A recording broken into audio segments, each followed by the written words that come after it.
Hillchas Edus, Chapter 21. Lying witnesses are neither executed, given lashes, or required to make financial restitution unless both of them were fit to serve as witnesses, and they were both disqualified through Hazama after the judgment was rendered. If, however, only one of them was disqualified through Hazama, they were both disqualified through Hazama before the judgment was rendered or after the judgment was rendered. One of them was disqualified because of his family connections or because he was unfit to serve as witnesses. The witnesses are not punished even though they are disqualified through Hazama and no longer acceptable to deliver testimony in all matters of scriptural law too.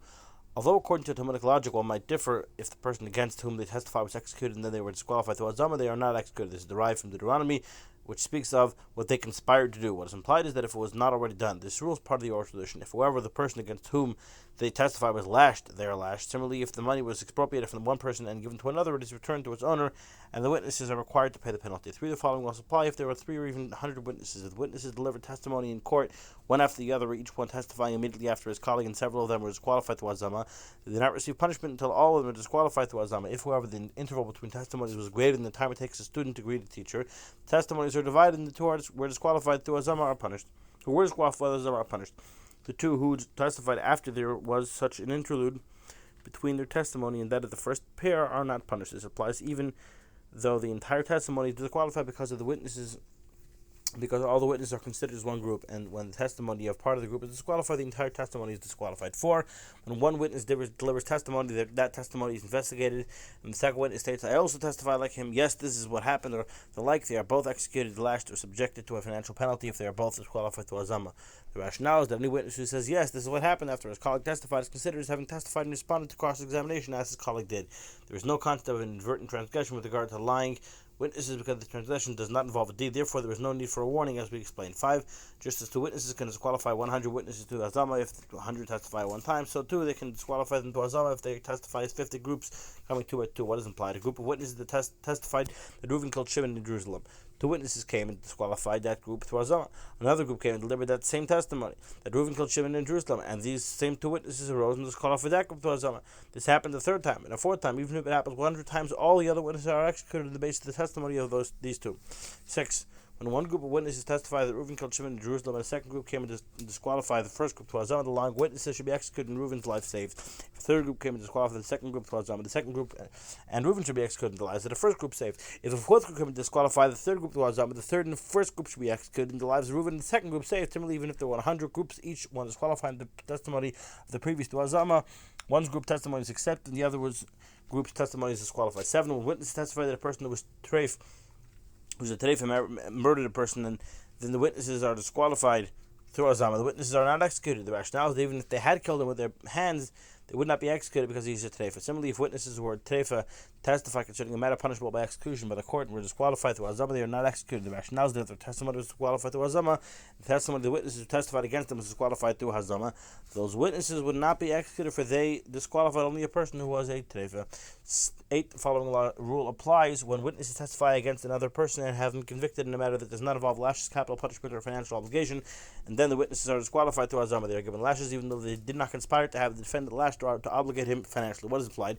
Witnesses testified that a person was a chalal, e.g. they testified that his mother was divorced or released through chalitza in their presence in this place and this date. If the witnesses are disqualified through Hazama, they are punished by lashes. Similarly, if they testify that a person inadvertently killed a colleague and they are disqualified through Hazama, and they are punished by lashing, they are not exiled.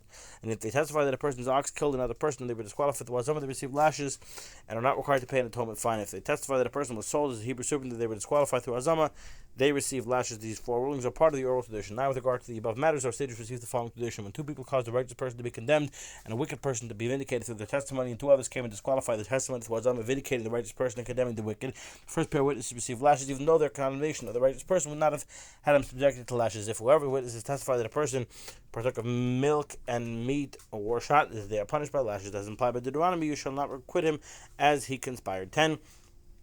You shall requite him as he conspired. 10. When 2 witnesses testify that Reuven committed adultery with the daughter of a priest, Reuven was sentenced to death by strangulation. The daughter of the priest was sentenced to be burned to death, and afterwards the witnesses were disqualified through Hazama.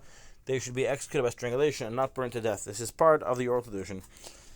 Chapter 21. 1. The following rules apply when witnesses testify that so-and-so divorced his wife and did not pay her the money due by virtue of her ksuba, and afterwards these witnesses were qualified to azama. Now, either today or tomorrow, when the husband divorced his wife, he must pay her the money due by virtue of her ksuba. Hence, we is calculate how much a person would pay for the right to collect the money due to this woman by virtue of her ksuba in the event she would be widowed or divorced. And the witnesses are required to pay this amount. When calculating this amount, we take into consideration the state of the woman and the amount of her ksuba. If the woman is sick or old, there is space between her and her husband. The value, or there is peace between her and her husband. The value for which her ksuba will be sold will not be the same if she's young or healthy, or there is strife between the couple. For such a woman is more likely to be divorced and less likely to die. Similarly, the amount to be received for a large ksuba is not the same as for a small ksuba. For example, a ksuba is for 1,000 zuz, it might be sold for 100. If it was for 100, it might not be sold for 10, but for less. These matters are dependent on the estimate of the judges. 2. Similar principles apply in the following situation. Witness testify with regard to a person saying that he's obligated to pay so-and-so 1,000 zuz in 30 days. The borrower admits the debt, but says that he's not due until 5 years and 30 days. If the witnesses are disqualified, we evaluate how much a person would pay to have 1,000 zuz available to him in 5 years. This is the sum paid to the borrower. Similar laws apply in all analogous situations.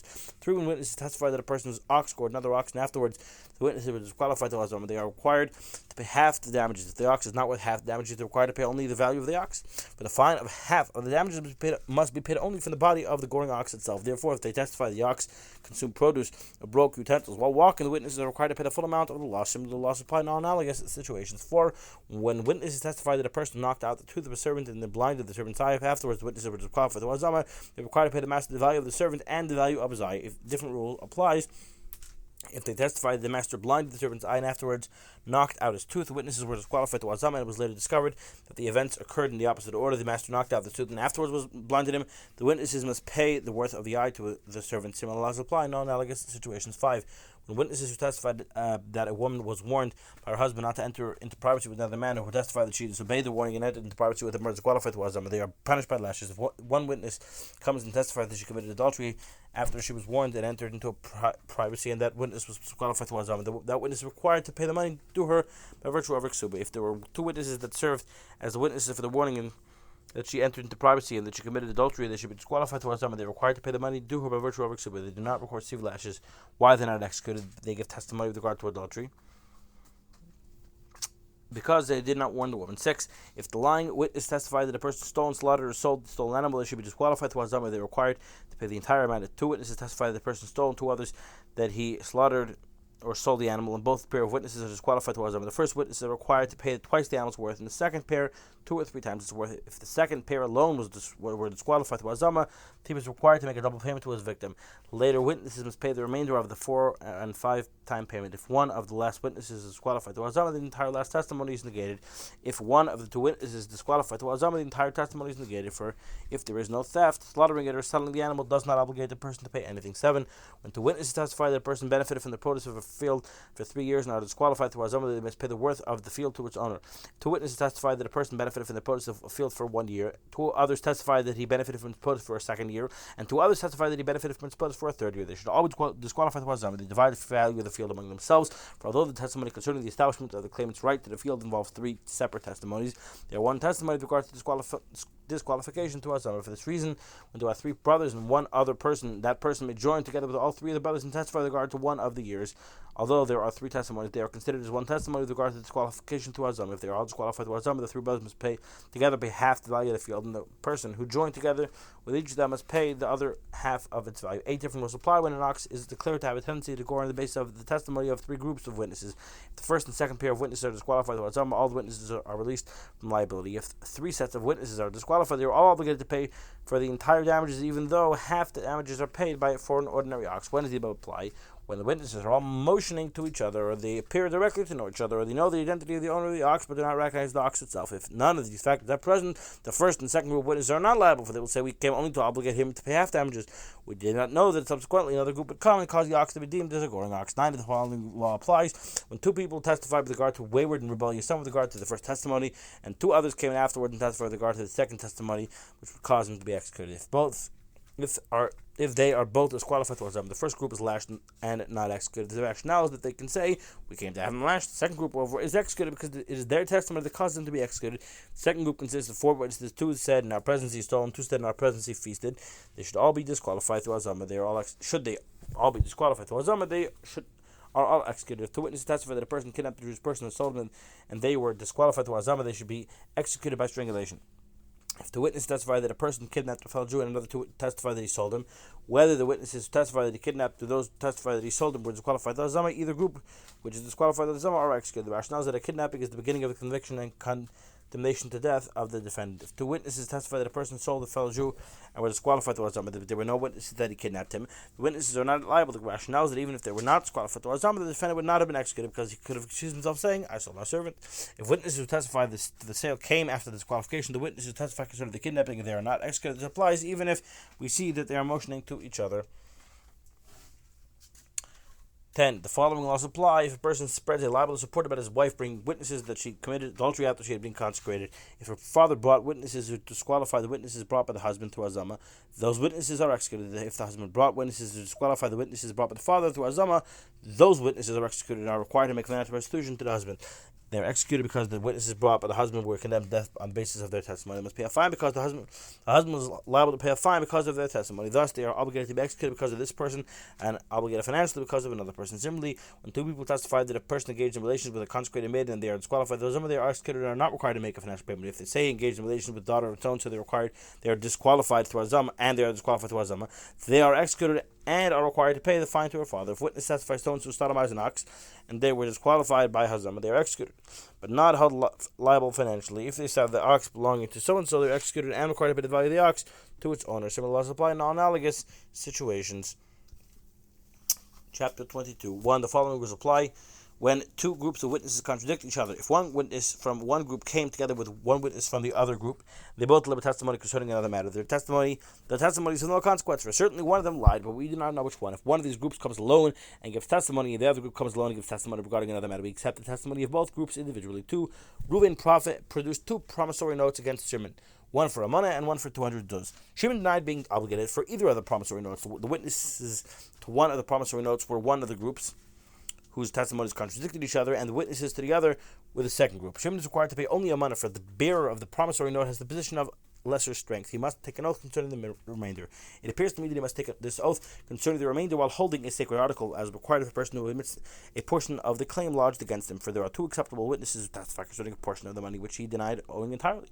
And the statement of his own mouth should not have greater legal power than the testimony of witnesses, as we explained. 3. Reuben sued Levi producing a promissory note signed by one of these groups of witnesses. Shimon also sued Levi produced a promissory note signed by the other group. Although Levi denies both debts, both Reuben and Shimon are given the option of taking an oath and collecting what they claim. The rationale is that certainly one of them has a viable claim against them. Both required is a rabbinic institution, as it is required of a storekeeper who takes an oath to collect a claim supported by his ledger. 4.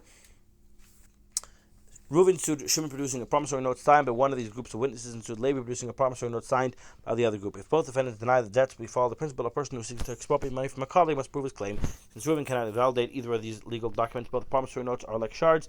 Both the defendants are required to take merely the Shavuos Hesed, and they are released of obligation. When does the above apply? When the two groups of witnesses came to testify at the same time.